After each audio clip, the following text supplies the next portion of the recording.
What do the ratings mean? What do you want them to mean?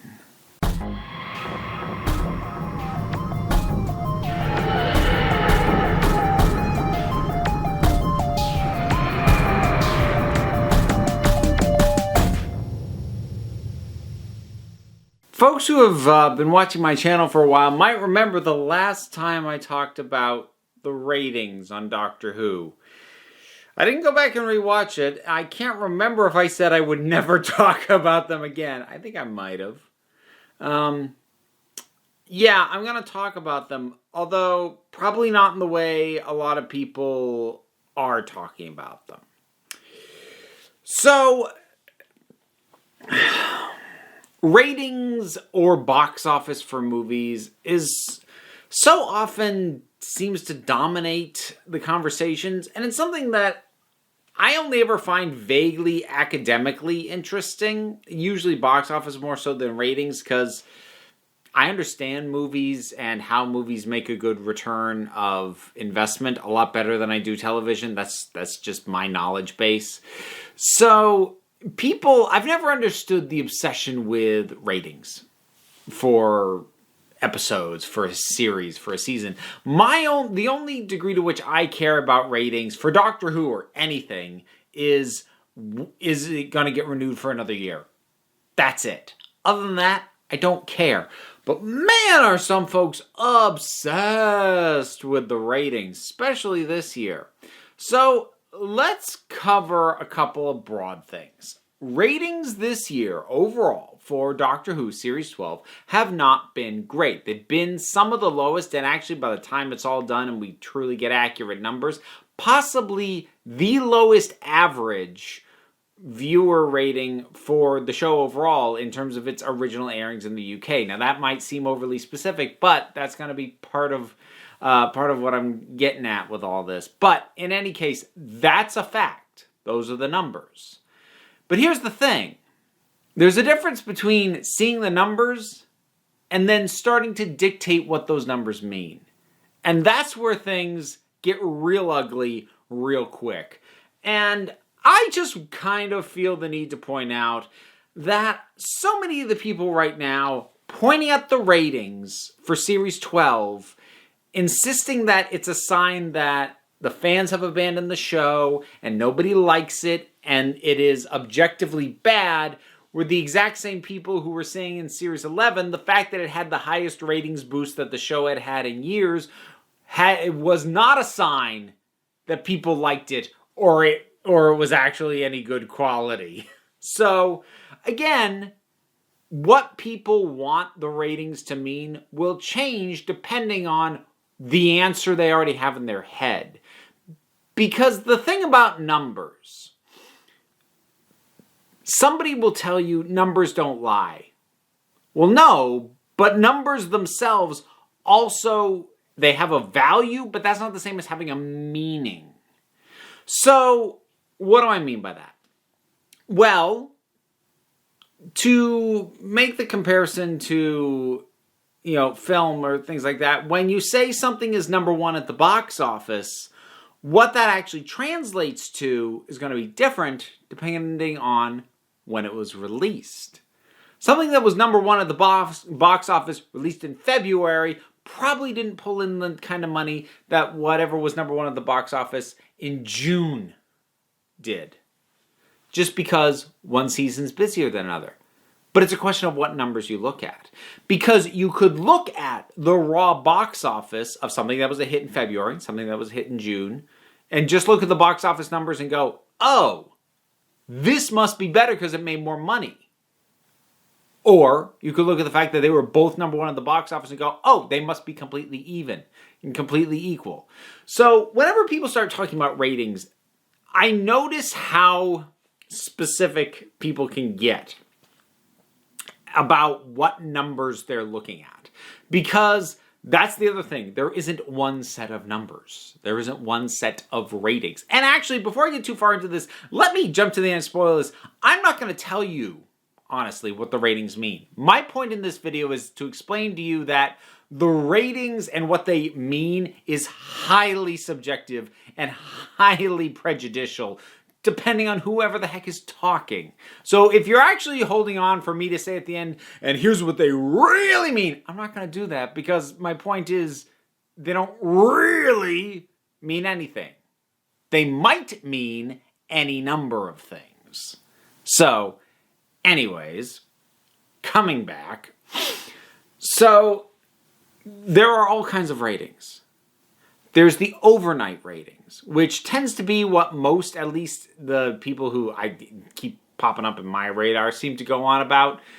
And there's a debate as to how much value the overnight ratings even have at this point, considering that an ever-increasing number of people are watching it on streaming or on things, some equivalent of DVR the next day. So should we even be measuring overnights the same? Then there's like the consolidated numbers from over several days, meaning people who recorded and then watched it a little bit later. So there's that. Do we count its overseas numbers? You know, how it did when it aired in this territory and that territory. Do we only look at the British numbers? There's a lot of things you can do to finagle. And if you want to look at something other than the raw ratings, you could look at the ranking for where it came in the night. Was it number 1 in the night? Was it number 5? If you really want to make it look bad, you could say what it looked like for the week. Because Doctor Who, if you go by, I have some notes on this. If you go by what any given episode looked like for the week, it can look really bad. I didn't go through everything on every episode of the entire thing, but as an example, so the finale for Series 11, the Battle of Ranskor av Kolos. I think I finally said it right. So that was number 4 in the overnight ranking. So number 4 for the day when it aired. For the week overall, though, it was number 21 because there was stuff being aired at other points in the week that just was way more popular than Doctor Who was. But somebody could very easily pick that where it landed in the week number to make it look worse. That number isn't a lie, but you can always strip out the context to make the numbers mean what you want them to mean. So it is objectively true. The ratings are down for Series 12. However, anyone who immediately makes the leap of, it's because the show sucks, well, hold on. We are right now dealing with a series that premiered in January, which Doctor Who hasn't done before. So it's airing at a time when it hasn't really aired previously. It is coming off basically a year of silence. That's not good for any show, and that has damaged Doctor Who before. Series 10 was the previous worst rated series, and that one was also coming off a pretty lengthy stretch of no regular episodes, because between Series 9, we had 2 specials before we got Series 10, and then nothing, like we went a long swath of time before we got Series 10. And was that the reason Series 10 didn't do well? Well, it probably was a factor.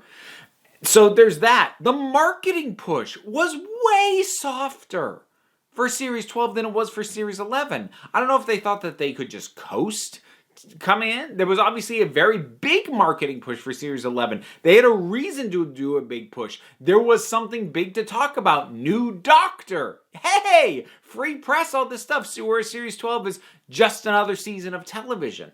So there's all of these things that may be contributing factors for why this series hasn't done as well. And pretty much none of them are because it sucks. If you think it sucks, that's fine. But the reasons the ratings are down, it cannot be one thing. It can't. Life is not that simple.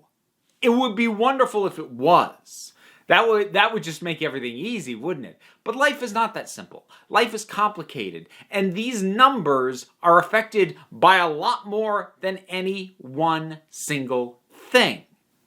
Now, something else I'm going to bring up, and the people who are wishing for the show to get canceled, which, can I also just say, I don't get that at all. Like, look, if the show's not for you anymore and you want to, and you make the decision to stop watching, that's fine. I can respect that. If you are going to hope that the show, again, becomes something that you enjoy, great. Totally get that. But actively hoping for its cancellation, I don't understand that. You people need to, take some cues from, the comic book fandom when I was growing up, 80s, 90s.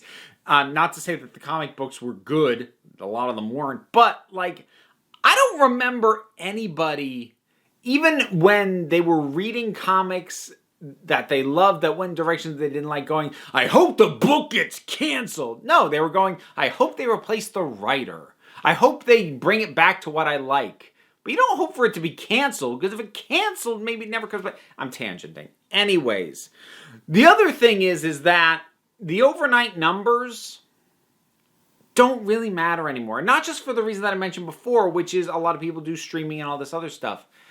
Doctor Who is an international show. The BBC partners with a lot of international territories and channels and licensees for this thing. HBO Max just did a major partnership with BBC, and Doctor Who was the crown jewel of that. So, while I'm sure the BBC would like the ratings in the UK to be better than what Series 12 was, and I'm not going to pretend the Series 12 ratings were great. They weren't. But that's not the requirement for this to be worth them keeping around.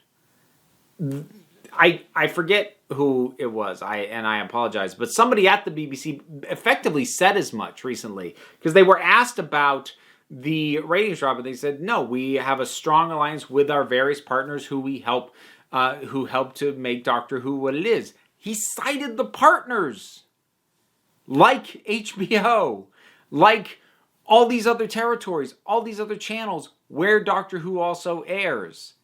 It doesn't depend entirely on just the UK overnight or daily or weekly numbers.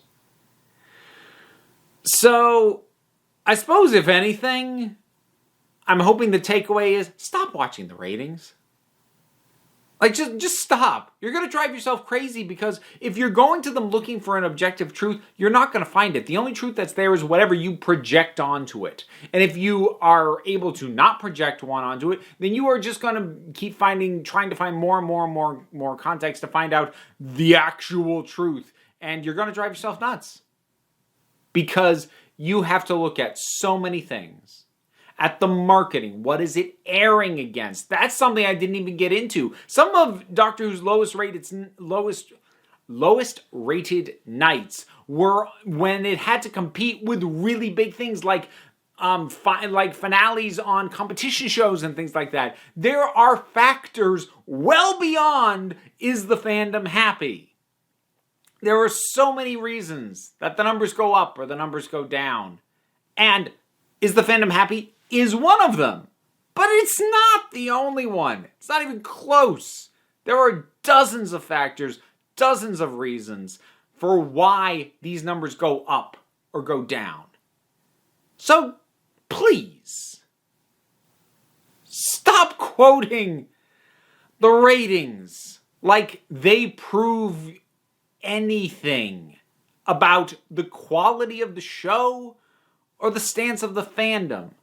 You want to know what I put a lot more stock in as far as reception? I had some really big issues with the last episode of Series 12 of The Timeless Children.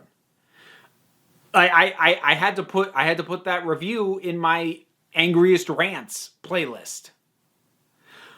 But I also saw a lot of people in the comments saying they really liked it. So I wasn't going by completely anecdotal. I put up a poll and asked, hey, what'd you think of it? Love it, like it, mixed, didn't like it, hate it. Most people ranged from mixed to love it. Didn't like it and hate it was the minority. Even combined those two, still severe minority. So, if you're looking at tumbling ratings going, this means everyone hates it. No, it doesn't. They're numbers without meaning until you project a meaning onto it. And if you come into it having decided what they already mean, then that's all they're going to mean to you. I was going to say ratings. This time I'm done talking about them. I'm not going to promise that. I hope I'm done talking about them. Because I basically just spent, 18 minutes talking about why you shouldn't even bother paying attention to them. Or however long I've been talking. Anyway, that's my ramble on the ratings. Whatever your thoughts are on what I've said, drop something down in the comments. Let's talk about it. Be polite, because when I talk about the ratings, people got mad at me last time. Suspect they will again. But be polite. I'm not shy about banning people who are harassing jerks. Not harassing jerks, but they are harassing whatever. I'm going to bed. Look, that's it for this one.